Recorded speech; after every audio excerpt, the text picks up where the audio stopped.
This is Agriculture Today, and I'm Shelby Varner with the K-State Radio Network. Sarah Lancaster, K-State wheat specialist, kicks off the show by reviewing key changes in the chemical wheat guide for 2024. The crops judging team from Kansas State University continues today's show by discussing their recent national success as a team and individuals. Head coach Rachel Veenstra and team members Renae Sinclair, Landon, Trout, and Quinten, Bina talk about the work they put in to prepare. K-State dairy specialist Mike Brouk completes today's show by offering tips for improving breeding efficiency for the dairy and culling replacement heifers. That and more is coming up ahead on Agriculture Today.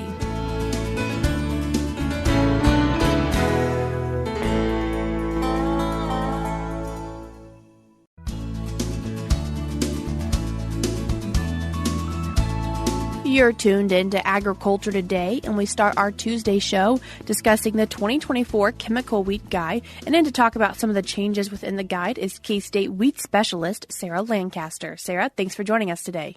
Hi, Shelby. Thanks for having me over. Sarah, talking about some of those changes in the 2024 Chemical Wheat Guide, first discussing atrazine. Right. So one of the things that I'd like to talk about that is going to be reflected in the weed guide this year are some changes to the 24C label for atrazine. So a 24C label is basically a state label for a herbicide that companies have to apply for on a somewhat regular basis. They're not an indefinite registration. And one of the things that has happened is that the registrants for atrazine have chosen not to extend the 24C label for using atrazine in row crop stubble. So that means that if you have typically applied atrazine in the fall, say to milo stubble or corn stubble, that's no longer an on-label application. They did not change the ability to use atrazine in wheat stubble. So the regular full, we call them Section 3 labels for atrazine, does still permit the use of atrazine in wheat fallow, but not in stubble behind summer crops. So, lots of conjectures about why that is happening, but the short story is that atrazine has long been under scrutiny from environmental groups. And this is one concession that some of the registrants are making in order to maintain the ability to use that very important product in crop for corn and grain sorghum. So a good instance that the label is a law, and so even though it was okay, it's no longer okay. Even though it was okay, it is no longer a legal application in the state of Kansas. And something else that producers could see a change in the wheat guide is storing in Cairo for corn. Right. So we've had a series of fairly slow years for new product launches for companies. The last several years have basically been repackaging of existing active ingredients into new premix herbicides. So this year is pretty similar. Our primary new herbicides in the guide this year are for corn. One of them is coming to us from Corteva. It's a product called Cairo. So we talked about Cairo on the kind of winter talk circuit last year. It was labeled after the guides were printed, but before the cropping season started. So we were able to talk about it in some of our winter talks. It is for corn.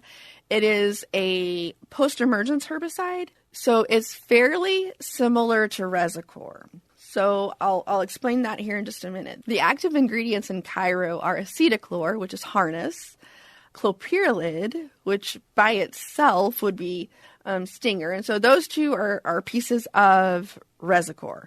The difference between Cairo and Resicor is that Cairo has topramazone in it, which would be like Impact or Armazon. So topramazone only has post-emergence activity, whereas in Resicor, mesotrione is the bleaching herbicide that's in Resicor, and that does have soil activity. So you can think about Cairo maybe a little bit as a Resicor with less post-emergence activity. It's only for post-emergence use in corn, so it's labeled for corn that is emerged up to 24 inches tall. Pay attention to the adjuvants there as well.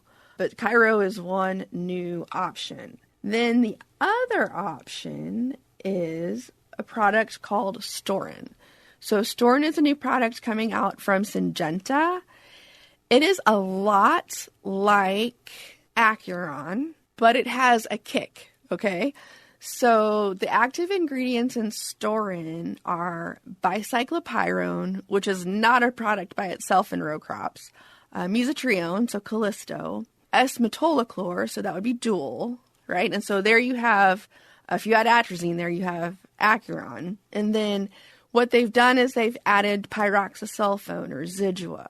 So what you have in this product is 2 group 27 herbicides, 2 group 15 herbicides, and no atrazine.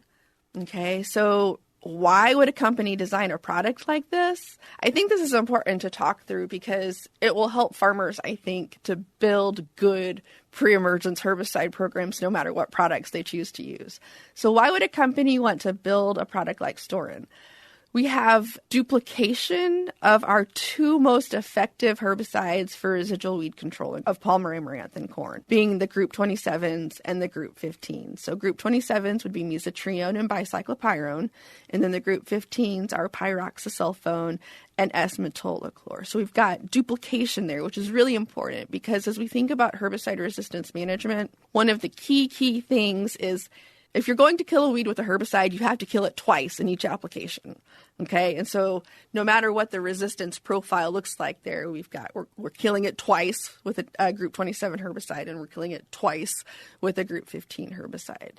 Now then the question is, why no atrazine in the premix? Because we pretty much know we're going to put atrazine down on our corn acres. This decision is tied back to that discussion we had about the attention that atrazine gets from the environmental groups.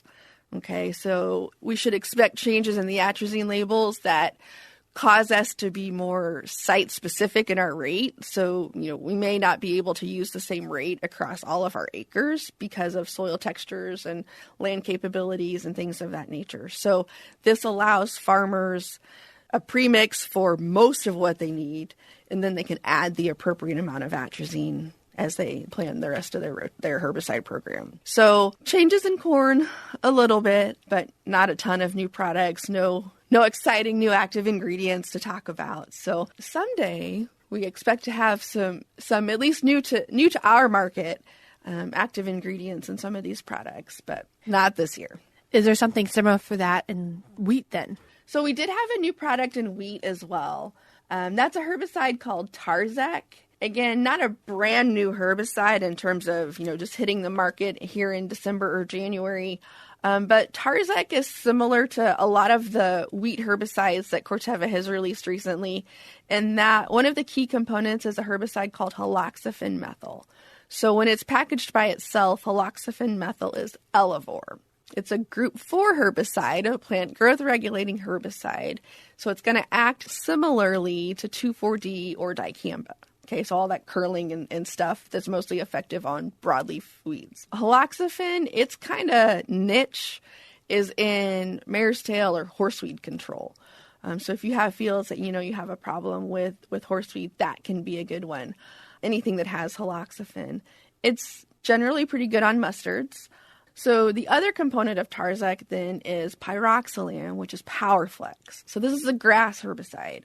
So if you have problems with any of the weedy bromes, cheatgrass, Japanese brome, this could be a good complement there for your herbicide program. Is there anything else related for crops in Kansas, Sarah? Sure, Shelby. There's a couple of other things that would just probably be good to mention. One is that we have updated the guide for cotton a little bit, in that farmers can use Zidua impregnated on dry fertilizer for some of their herbicide needs in cotton.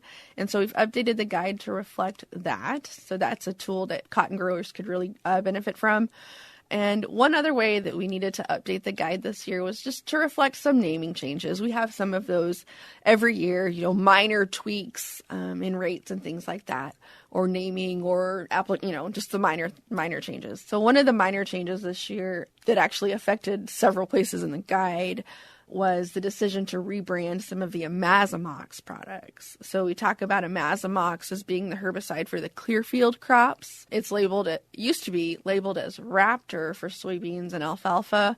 Well, they've combined all of those uses, and so now we have a product called Beyond Extra. So that may be something that folks see changing as they go to make some of those herbicide purchases and applications going forward in some of those broadleaf crops or clearfield crops. And on the topic of making those purchases, what are you seeing for prices this year? We've had a couple of years of price increases, right? But this year, prices were largely steady. Some of them were lower. So we're seeing, and folks that have been making their prepaid purchases know this, reductions in prices for glyphosates and glufosinate or Liberty types of products. In particular, I think that will be important for folks to take note of as we go into planning for 2024. And where can people find this 2024 chemical weed guide? So it will be available online. And I assume you can post that link in the show notes. And then we'll have print copies after the first of the year. So all of our county and district extension educators do a great job of making weed guides available at winter programming, all the way from farm shows to the different in-person presentations we'll do throughout the winter. So, if you think about opportunities coming up after the first of the year, we'll be at Cover Your Acres in Oberlin, and they always have hundreds of guides at Cover Your Acres. We'll do some corn and soybean schools this winter. There's going to be 4 of those around the state, sponsored by the Corn Commission and the Soybean Commission. So folks should be on the lookout for those. We'll have guides at those, and then we'll do a series of weed schools as we get kind of later into the winter. So we'll have them there as well. Sarah, I appreciate you taking the time to join us today and share with us information about the chemical weed guide. Thanks for having me, Shelby. That was K-State weed specialist Sarah Lancaster. I will link the 2024 chemical weed guide in today's show notes on agtoday.net. We're cutting to a short break now, but we'll be back with more.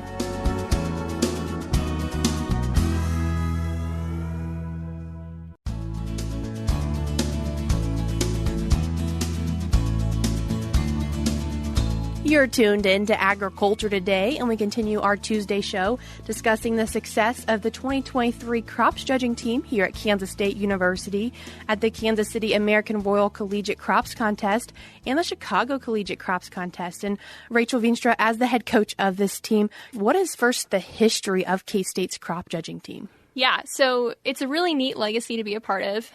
K-State has been involved in these crops judging contests since they started in 1923. So this was the 100th year of these contests. K-State has had a presence, I think, most every year, if not every year, of the contest. And this championship this year, this was our 32nd win in that 100-year span. And of course, the contest has changed a bit over that time, but it's really neat to think about all of the K-Staters who have been involved on this team over that time, and just seeing these students find success in that and becoming a part of that legacy also is very special. And this is your first year as head coach, and so what has been your favorite part as you've stepped into this role? My favorite part by far has been seeing the impact that former coach and still assistant coach, he's always around, Dr. Kevin Donnelly, just how much this contest means to him and how much of an impact you can make pouring into students' lives and just being a part of seeing that success and that passion kind of come to fruition and what that looks like. It's been really neat. And as you guys, I'm sure, have spent many hours together, Rachel, first just talking to you as the coach, what has been your favorite part of those times together? Favorite parts of the times together? I think it's just really fun to see these students kind of almost competing against each other and like encouraging each other to be better. Just watching them grow during that time has been really fun to be a part of. And we are joined by 3 of those team members today. However, first, could you tell us kind of what is the full scope and who are all the team members? Yeah, so we have 3 of the crops team members here with us today. We had a team of 6 this year. So during the crops contest, the score team has 3 members, and then you can have as many alternate team members as you'd like. And we had 3 alternate team members this year who also worked very hard and studied very hard to go to the contest and compete and contribute. So we had Molly Kane of Paola, Kansas, Joel Bryan of Hiawatha, Kansas, and Lakin Geiger of Parsons, Kansas. Those were our 3 alternates who aren't here with us today, but we do have our 3 scored team members here with us today. And talking to those team members, first kind of talking about what's included in the judging competition. And first, Landon Trout from Scott City, Kansas, talking about the grain grading portion of this. Yeah, so the grain grading part is personally my favorite part. You start off with 8 different samples of grain, and they're all different species.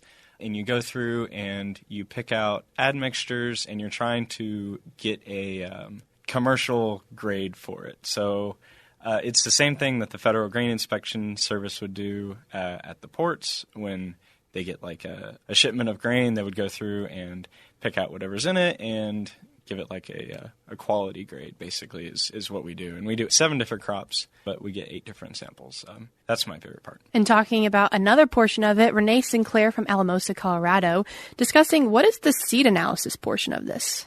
So, funny enough, seed analysis is actually my favorite portion of this contest. And for seed analysis, you have 10 different base samples ranging from grasses to your small seeded legumes to some of your large seeded crops as well.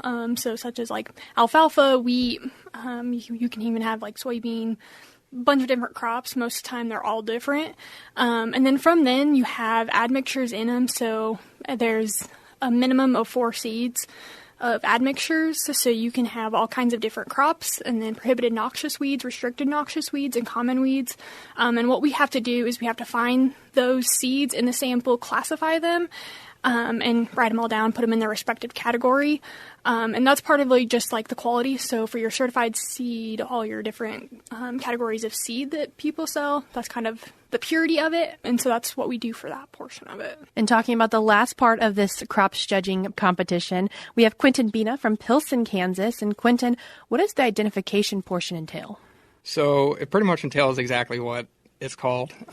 So for the actual competition, we have a set of 200. It's a mix of plant and seeds, and there's also a couple diseases sprinkled in there. But it's a set of 200, and we basically just go around the table, and we have to identify them.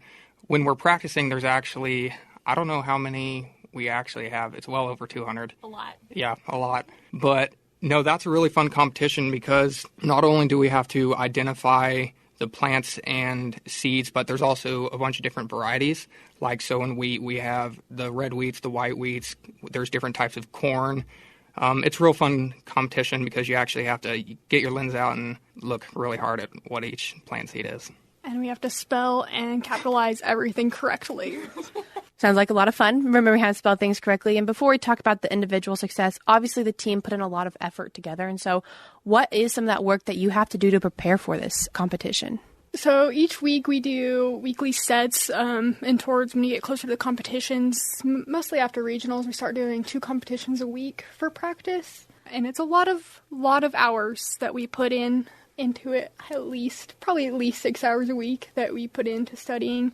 So we do ID samples each week, we do seed analysis samples each week in grain grading, and each week we compete with each other. So we grade ourselves and we put each other to the test each week, and it's kind of how we push each other to do better each week. Yeah, so for a contest, you get an hour and 30 minutes per section, so it's 4.5 hours for a contest. And if we're doing, 2 of those a week, we might finish some parts early, so it might not take full 4.5 hours. But to do 2 full contests a week in practice, that's a big time commitment. As we talk about kind of the individual success now, Renae, you did place first at both the Chicago and the Kansas City American Royal competition. And so what was that like? It was kind of surreal, honestly. I have 2 great teammates who really pushed me, and it was really close.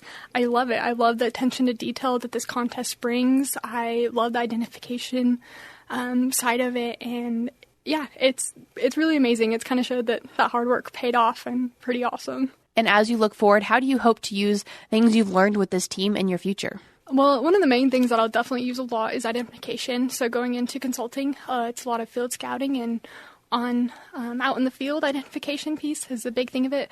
But a lot of it is attention to detail and being able to follow rules. With anything in your work, having that attention to detail and having tuned your brain to really seek out those details, it helps with your scouting when you can notice little things on plants that are wrong, gives you more of an apt to find things that could be issues, and that's a big part of it. all of you being very successful at this competition, having a 1, 2, 3 sweep at each of them. And Landon, as you look at this, what do you love about this competition? It was good to see my hard work pay off. Renae and I, this is our second year in the contest, so last year we were alternates, and I know we were really looking forward to this year.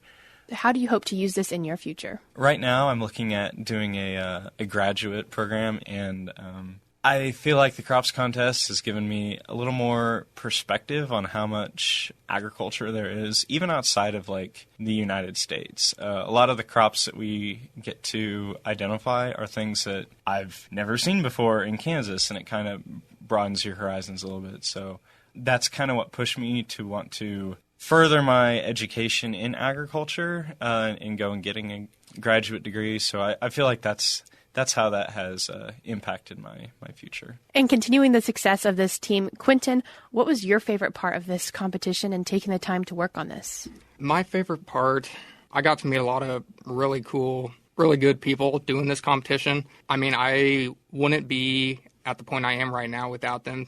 Like with the coaches, they helped a lot getting us prepared for the competition. But just as much, Renae and Landon, I can't count how many questions I asked them trying to get prepared for the competition so I can actually compete with the other people doing the competition. But, I mean, they're great people, so I'd say that's probably my favorite thing I got out of doing this. And how do you see this supporting your future? Yeah, so I'm going into ag education and learning all these plants and seeds and even the grain grading. This is going to tie directly into especially the FFA competition, the agronomy competitions that are held. Just doing this, kind of honing my skills and being able to kind of master this stuff is really going to help me be a better teacher. I would also like to add one more thing, too, to echo Quinten with FFA stuff. It's another thing I love about this competition and how I can use it forward to FFA, and that agronomy CDE is actually how I found my passion for agronomy and how I'm even in this career field. And so it's super awesome to have dive into this and have a newfound passion for it to then feed into those kids and hopefully help find them their passion for it too. So it's a great thing. And if people would like to find out more information about K-State's crops judging team, where can they do that? The crops judging team, we have a website through the K-State Department of Agronomy. We're also newly fairly active on Twitter. The contest this year, we had 1.5 million impressions on some of our tweets. We had a shout out on ESPN. It was kind of crazy. It was a lot of fun. But those would be the best ways to find us. Honestly, if you just Google K-State Crops Team, there's a bunch of stuff that will pop up that will lead you to us. So yeah, very excited about that. Rachel, Renae, Landon, Quinten, I appreciate you all taking the time to join me today and share with us about your success at the national competition. Thank you for having us. Yes, thank you. That was K-State head coach for the crops judging team, Rachel Veenstra, and she was joined by team members Renae Sinclair, Landon Trout, and Quinten Bina. Rachel is assisted in her coaching by Kevin Donnelly and Sarah Fry. I will put a link in today's show notes on agtoday.net if you'd like to learn more information about the K-State's crop judging team and their success this year. We're cutting to a short break now, but we'll be back with more ahead.